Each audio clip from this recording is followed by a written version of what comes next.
everybody, and welcome to this workshop. I hope you're all really well. Before we get going, I just want to start off with the fact that you are taking such an important step forward today to getting a breakthrough with your online presence. You are here, you are committed to learning and developing your skills, and it shows that you care, that you want to make sure that you are putting the right strategies in place to get the best results. And that is what we're going to talk about today: how to grow your blog like a boss. So, this is going to benefit you if you want to learn how you can create high quality content to keep your readers coming back for more. It's going to benefit you if you want to know how to optimize your blog posts effectively to get the most amount of views possible. And it's going to benefit you if you would love to grow your audience and get real breakthrough with your online presence, but you're just not sure where to start. But first of all, hi, my name is Holly and I am the founder and blogger at abranchofholly.com. And in 2017, I won 2 blogging awards and quit my day job as a marketing coordinator to take my business full time. So I run a content management, writing, and virtual assistant service where I provide those services to bloggers and business owners to help them get their own breakthrough with their online presence. Last April, I won the Best PR, Media, Marketing and Communications blog at the UK Blog Awards, and I'm actually in the final again for that category this year in 2018, so wish me luck. And in September, I won the Best Blogging Guru Award in the Bloggers Blog Awards. So 2017 was quite a big year for me and for A Branch of Holly. And I think a big part that has led me towards winning these awards is my content, and specifically how I optimize my content to get the most views possible. So when I took my business full time, I decided that I was going to put a lot more time and energy into optimizing my blog posts effectively, because I knew that this would help my business to grow and it would help me get more clients and build my audience. But when I did a review of my analytics at the end of 2017, I couldn't believe the results. So this is just a snapshot of my page views in Google Analytics. So the orange line is from October 2017 and the blue line is from December 2017. Now, you can clearly see already there's a massive difference there, apart from the dip in the blue line, which I'm going to say is Christmas Day. But you can clearly see a big difference already between the amount of page views that my website was getting. And when you look at the numbers, in October, I was averaging about 20,000 page views, and my organic traffic, so the traffic coming to my website from search engines, was averaging at about 68%. And then in December, I was getting around 47,000 page views, and traffic to my website from search engines was 80% plus. And that resulted in a 142% increase in page views and a 214% increase in organic traffic. That's what Google Analytics said. And so I was completely blown away by this, because I had grown my page views and my traffic before, but I'd never grown it so much in such a short space. So the burning question is, how did I do it? Well, I decided to not only revamp my whole content strategy and put more effort into optimizing my blog posts, but I also decided to revamp my marketing strategy as a whole. And then overall in 2017, my traffic and social media following doubled. I won 2 blogging awards and I left my day job to become a self-employed. But the problem that we are all struggling with is that growing and building an online presence and a blog is always changing. I mean, I know we're all aware with the latest change to the Facebook algorithm where businesses and pages are being pushed further down the newsfeed. And I'm not even going to start talking about Instagram because I think every blogger is frustrated with that at the moment. But I think this is the problem because I think a lot of people are struggling to grow an online presence because they're not focusing on strategies that are actually going to make a difference. Well, the good news is that it is possible. I've done it and I think you can do it too. And that's why I'm going to quickly walk you through my top tips and strategies. So, we are going to talk about how exactly you can create valuable content and what that involves. We're going to talk about how you can optimize your blog posts effectively to keep search engines happy and your readers coming back for more, and why social media is a key part of optimization in the ever changing online world. So, let's get going with the first section. So, this content and quality content really underpins everything. And in order to make sure that you are creating the best content possible, there are 3 different questions that you can ask yourself for every single blog post that you create. The first is, what is your overall goal for this piece of content? So, what is your key purpose for it? What is the key takeaway for your reader? So, what is the one thing you want your reader to take away from this post? And finally, does your content actually solve a problem? And if it doesn't, then what does it do? So, let's start with goals, because determining what the goal for each of your blog posts is actually really important to get clear before you even start writing your blog posts. Honestly, there is no point in doing anything else unless you know what the goal of your post is. So, some examples could be that maybe you want to try and convince people about your perspective or your opinion on something. Maybe you're trying to promote a product or a service. You could be sharing some news about your industry or contributing to a conversation that already exists out there in the blogosphere.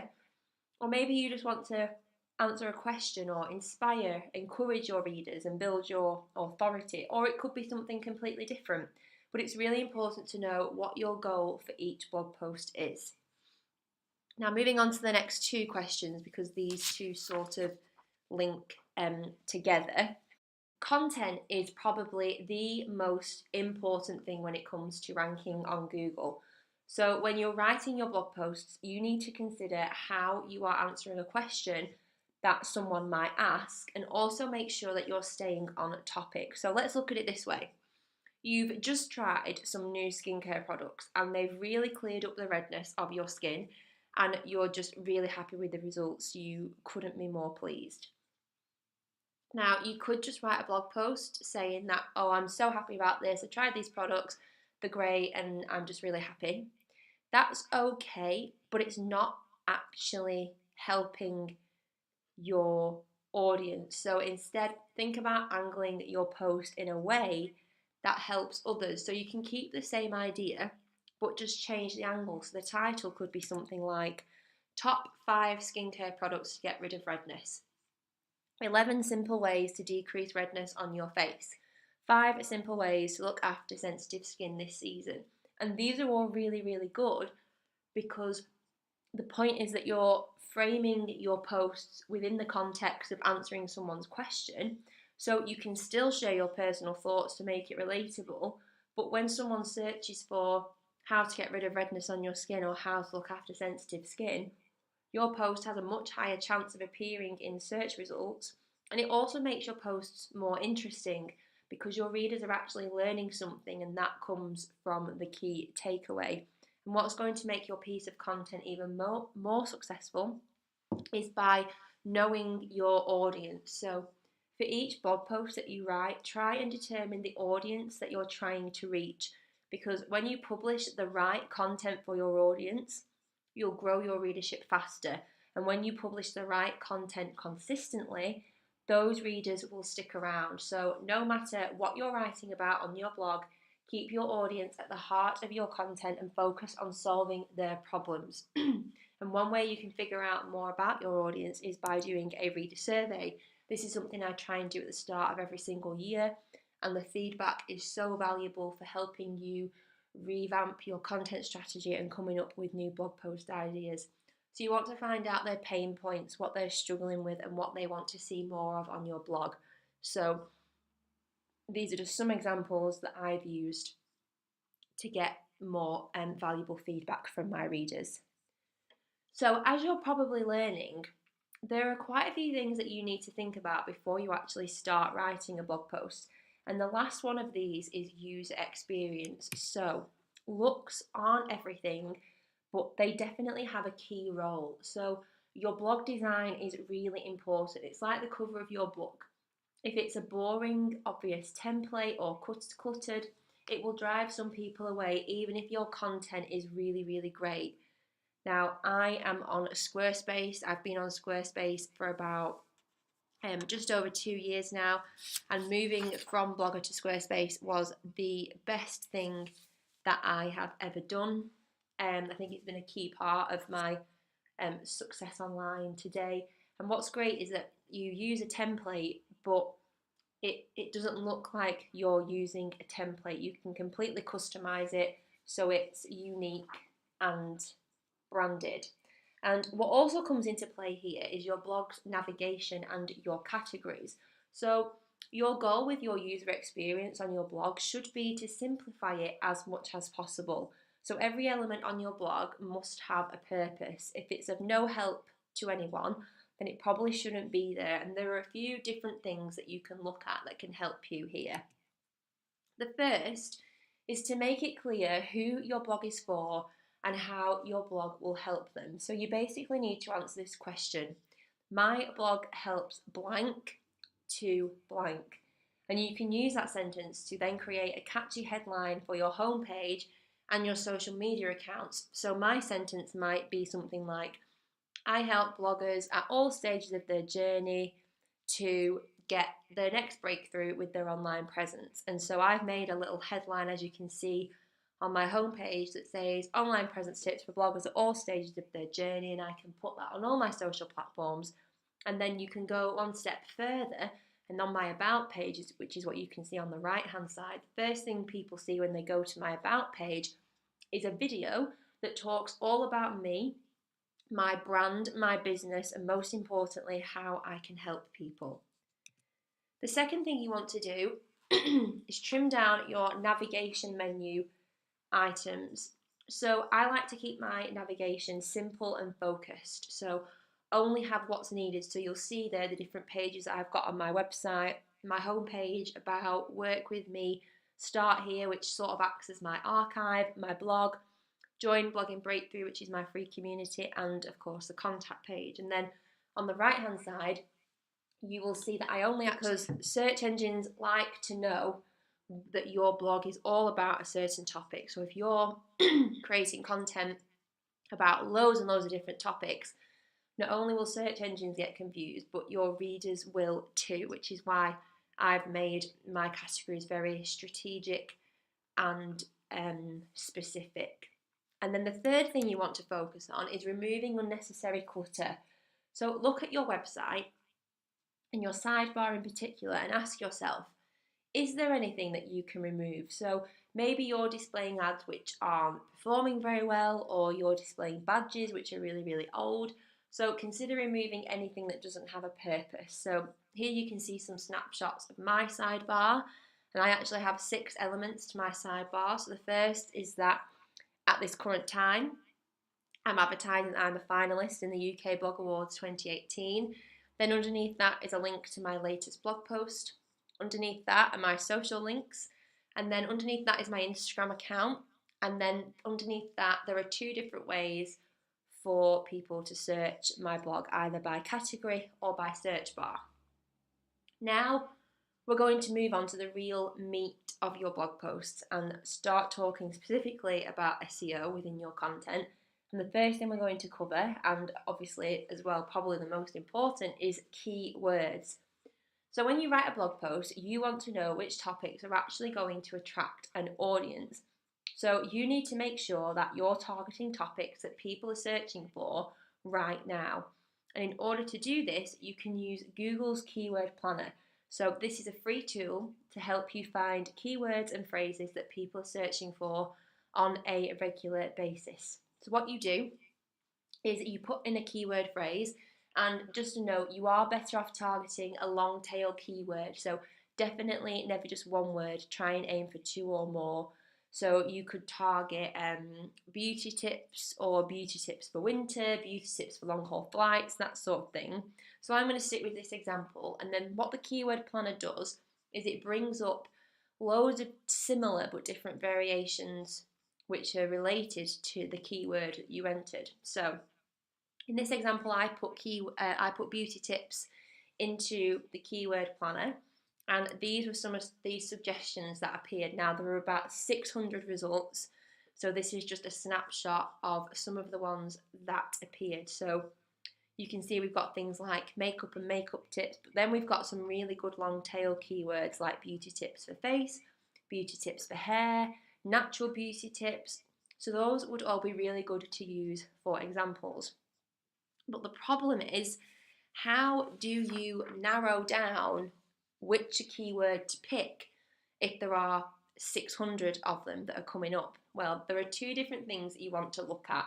The first one is that you want to look at the average monthly searches. Now, ideally, you want to make sure that the keyword you pick has at least 1,000 monthly searches, because if you pick a keyword that has, say, 100 to 1,000 searches, then that means it's probably not being searched enough to warrant you writing a blog post on it. So try and pick a keyword that has at least 1,000 monthly searches. And then the second thing you want to look at is the competition. Now, there are 3 different types of competition: low, medium, and high. And you want to aim for a medium or low competition. Now, you could aim for a high competition, but that's going to make it quite difficult for you to have a better chance at ranking. But if you go for a medium or a low competition, then that's going to give you more chance. So this is really good for giving you future blog post ideas, but also remember, you don't have to use the exact phrases listed. Google Keyword Planner can work just as well as a guide. So when you've picked your keyword, what do you do next? Well, you want to write your blog post, but you want to keep in mind that in order to optimize your blog posts effectively, there are certain places you want to include your chosen keyword. So I'm just going to go through these with you now, and these are also in a free resource in this library in the ideal blog post checklist. So if you've not downloaded that, then make sure you do after we've finished this workshop. So the first place you want to include it is in your headline, your blog post title. This is probably the most important place as well, because it tells your readers what your blog post is all about. So these are 3 different examples on my blog from the previous week. The first, how to create the best social media posting schedule. The keyword there is best social media. 47 of the best blog content ideas when you don't know what to write about. The keyword there is blog content ideas. And finally, blogging for beginners, 5 feelings we need to shatter now. The keyword there is actually blogging for beginners. So I wouldn't recommend starting all of your blog post titles like this, but this is good when you have got an idea for a post and you can't really figure out where you want the keyword to go.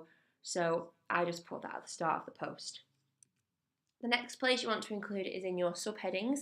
So if you bold text or make some text bigger, that's going to show search engines that this piece of information is really important. So if you do that with your keywords, that's going to be really effective, and the best way to do that is with subheadings.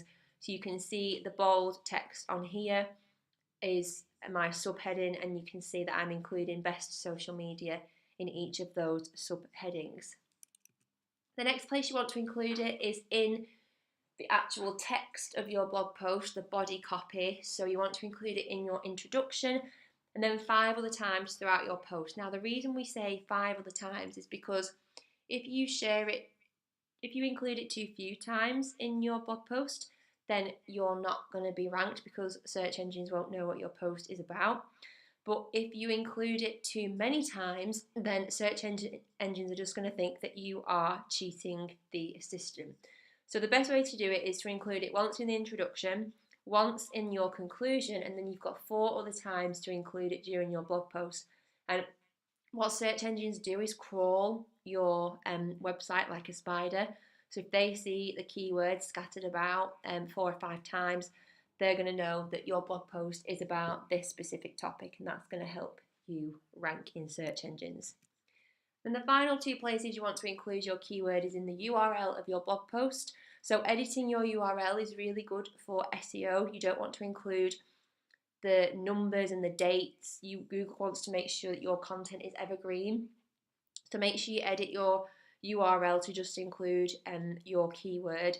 I wouldn't recommend doing this for your old blog posts. This is just something you can start doing for any future blog posts that you create. And then finally, you want to include your keyword in your image description. So Google and other search engines can read images too. So when you download or save an image, you want to include your keyword. And then I think on any website platform you're on, you'll always get a chance to write a description or alt text, and you want to include it in there as well. Next, I want to quickly touch on the formatting of your blog posts. So our culture is shifting to a place where we want to consume more faster, and blogs need to adapt to that. I know that big chunks of text turn people off.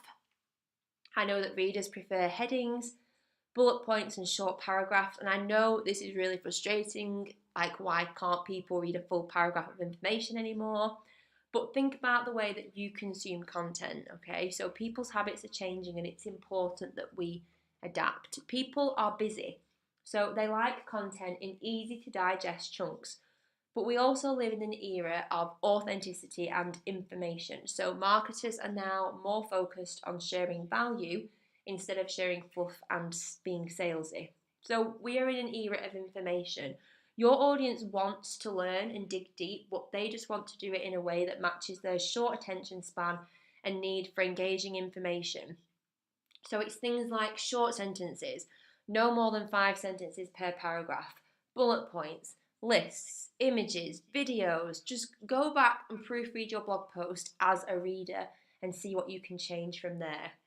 Now, something you can also do when it comes to formatting your posts, and this is also really good for SEO as well, and you can see an example of how I format my posts in this on the screen now, is internal linking. So internal linking means linking to your other blog posts within the blog post that you are currently writing. So there are 2 different ways to do this, and this is a really great way of keeping people on your website for longer, and it also shows Google and other search engines the relevancy and credibility of your content.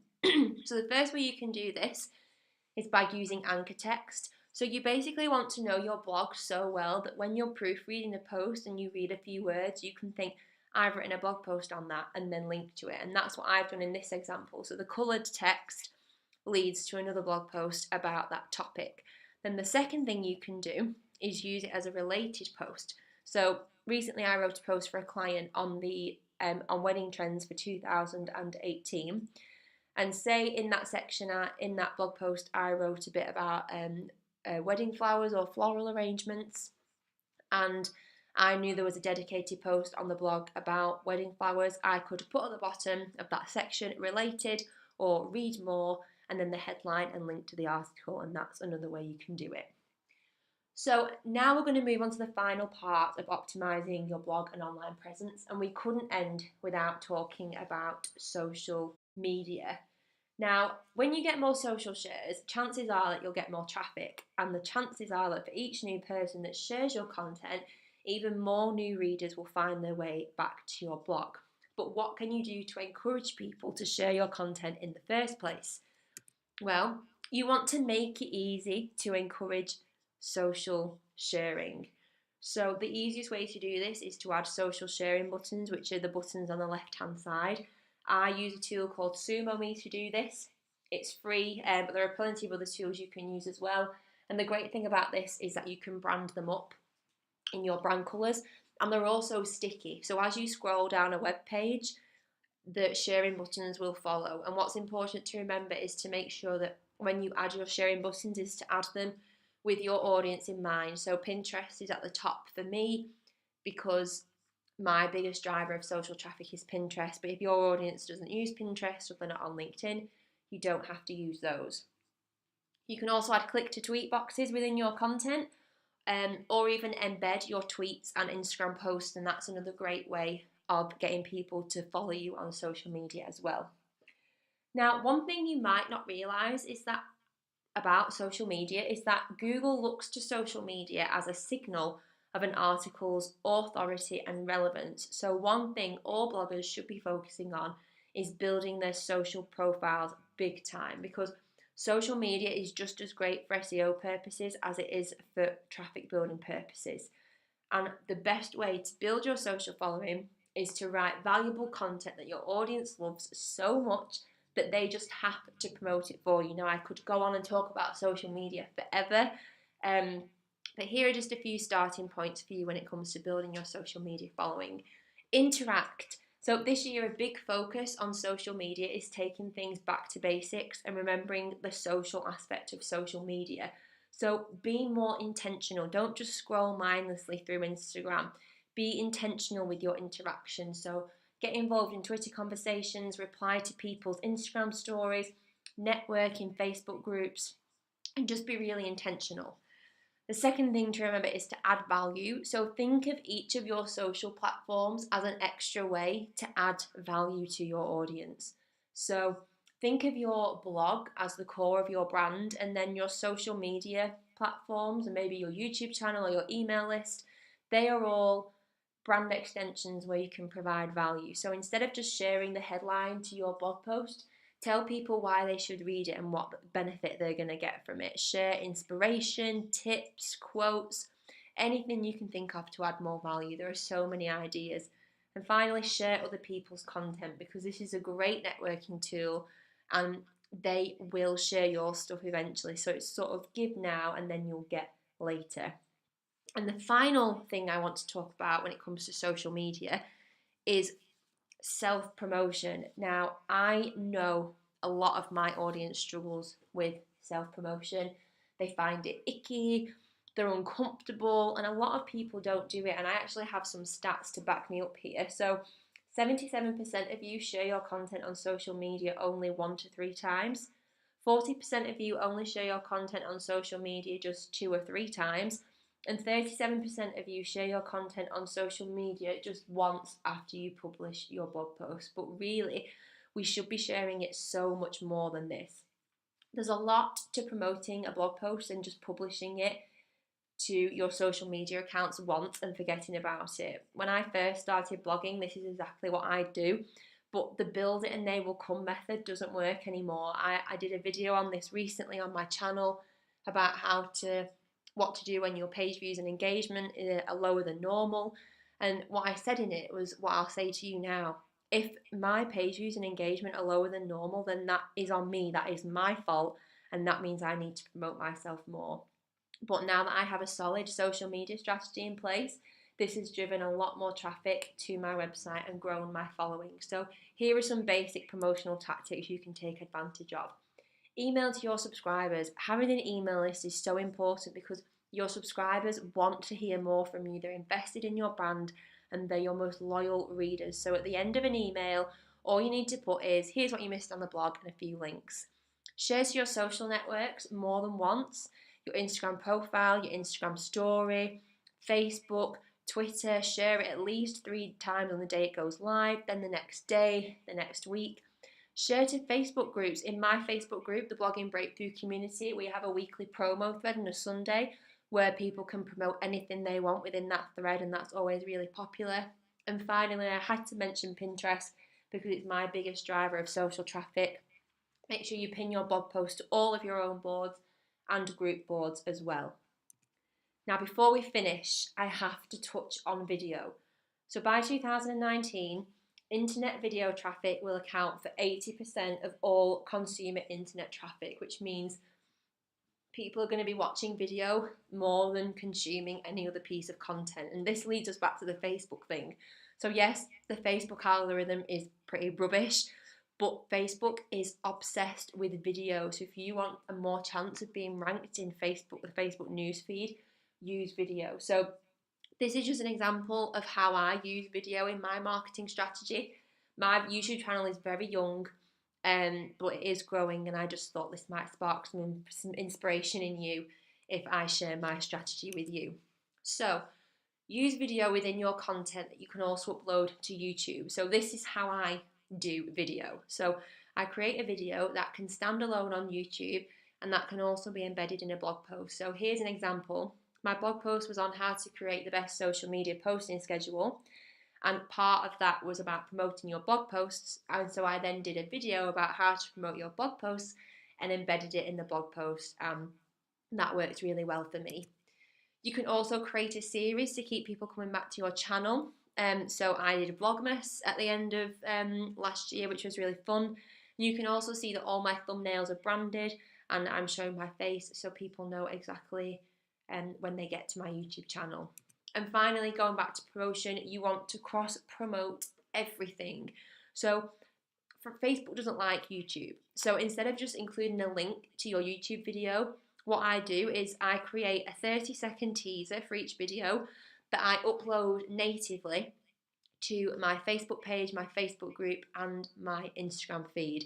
And I include the link so it plays as soon as people scroll down the feed. And this is great because Facebook loves video, and it's a little teaser so that people can go and read and watch the rest of the video if they want to. So, to recap, we have talked about how to create quality content by asking yourself 3 key questions: why it's important to know your audience, and how you can enhance the user experience on your website. We've also talked about how to find and use keywords and where to place them in your blog posts, how to format blog posts effectively, and why internal linking is so important, plus how you can do it. And then we finished off with talking about how to encourage social sharing on your website, why it's important for bloggers to build their social media profiles, why promotion should be a key part of your blogging process, and we touched on a video too. So just to finish, I want to leave you with one final thought. Your ultimate consumers are your users, not search engines. So as a blogger, everything that you do flows from understanding your audience and seeking to help and serve them as much as possible. If you do that, not only will your SEO be taken care of, you'll also definitely be on your way towards your next breakthrough. Thank you so much for tuning in. I hope you found this helpful. If you have any questions, feel free to either get me on social media or email me if you've got any feedback. And you're also very welcome to join our Facebook group as well. Thank you very much for watching and listening, and I'll speak to you soon.